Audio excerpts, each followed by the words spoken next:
Think you can go an entire week without spending a dime? Well, in our financial detox challenge, one young woman put her weaknesses to the test. New Yorker Natasha Huang agreed to embark on our detox challenge for about 1 week with hopes to save up for a vacation. Here's how the challenge works and how Natasha fared. The first step in the financial detox, stock up on basics, whatever you need to survive a week without compromising your health or losing your job. Hi, I'm Natasha, and this is day 1 of my financial detox. I have packed my lunch for today. Strawberries, a little bit of corn. I'm a little nervous about my coffee break in the afternoon, but we'll go ahead and see what happens with that. Well, hey Natasha, it's really good to see you in person. Hey, how are you? Good. The first day actually is probably the hardest, right? Because you have to sort of make some assumptions about how your week's going to unfold. What else did you buy? Well, besides the food that I bought, I also loaded up my Subway card with $50. And then on the grocery end, I probably spent about $50 thinking that that was gonna last me the entire week.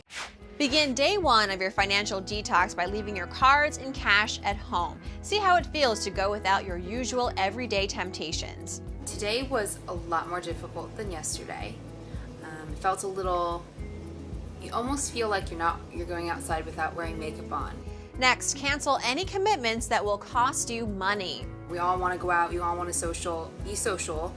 It's more difficult to get everyone together at, say, in my apartment and crack open a bottle of wine versus going out, enjoying the nice weather and having a cocktail. So how did you avoid temptations to spend when you were socializing? Well, for instance, a girlfriend asked me to go to coffee, so we went to Starbucks and I ordered a water with ice. I still had a lovely time with her, but in the end, I actually did have to cancel about 98% of my social engagements because I knew that it would be much too difficult.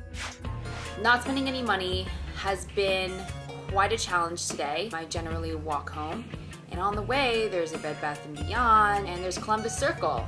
So that's a little tough being able to walk by those stores and not go in. How difficult was it avoiding those stores? Very difficult.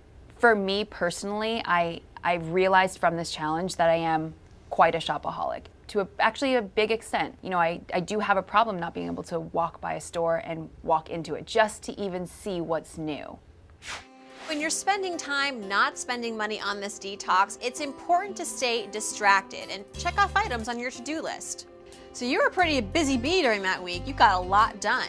I actually cleaned my apartment, took 3 lessons of Rosetta Stone. I read all the magazines that were kind of piling up that I didn't have time to read, and I finished reading a book that I had started.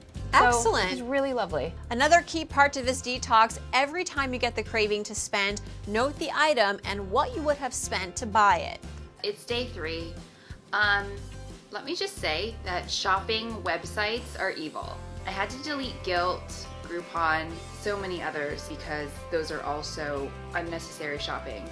But Natasha, eventually you did run into a little bit of trouble, and on day 4 specifically, you ended up breaking the detox, breaking the cleanse. What happened? You know, I unfortunately ran out of food, so I had to grocery shop. I would have been a little more concerned if you'd said, I just had to run into the store and get a scarf or, you know, a pair of shoes. But it was food, it was sustenance, so that's good. We're learning needs versus wants. Now, if you had to do this again, starting over, what would you do differently? I think I would buy in bulk. Go to Costco, get bulk water bottles, and be able to prepare lunches for a week versus, 2 days.